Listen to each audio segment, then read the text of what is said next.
Mapadri 7 wa kanisa Katoliki jimbo la Maralal, kaunti ya Samburu wametimuliwa kwa muda, huku uchunguzi wa kuvunja kanuni za kanisa hilo na hata ubadhirifu wa hela ukiendelea.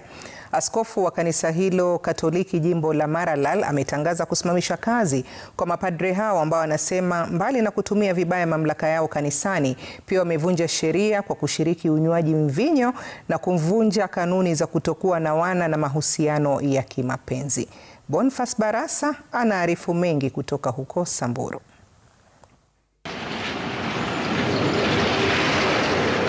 Ni bayana ya mapadri 7 wa kanisa Katoliki jimbo la Maralal wametumwa nyumbani.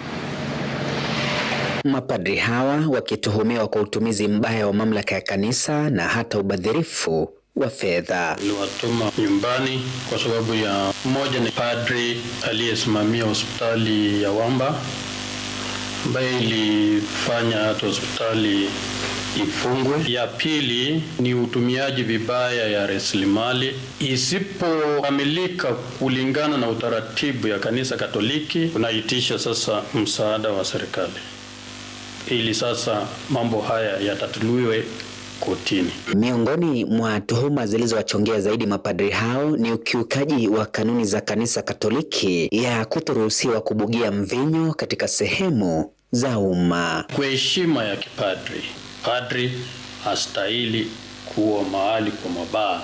Hata katika nyumba mahali wanaishi hawastahili kunywa, kwa sababu tumejua madhara ya nini, ya pombe. Wewe ukijihusisha na biashara yako binafsi, ni wakati gani utatumikia watu wa Mungu? Cha kutia msumari moto kwenye kidonda ni ukiukaji wa sheria za kiseja zilizopiga marufuku mahusiano ya kimapenzi kwao. Ati una mwanamke huko ambaye anahitaji msaada, una watoto huko ambayo unatakikana kushughulikia. Wale ambao wana nia ya kujaribu mapadri na kushurutisha kwa uhusiano mbaya ambaye inaenda kinyume na yale wamejitolea, sivyo wakome kufanya hivyo, kwa sababu ni binadamu, wanahisia, sivyo ukiwashawishi wataweza kuanguka.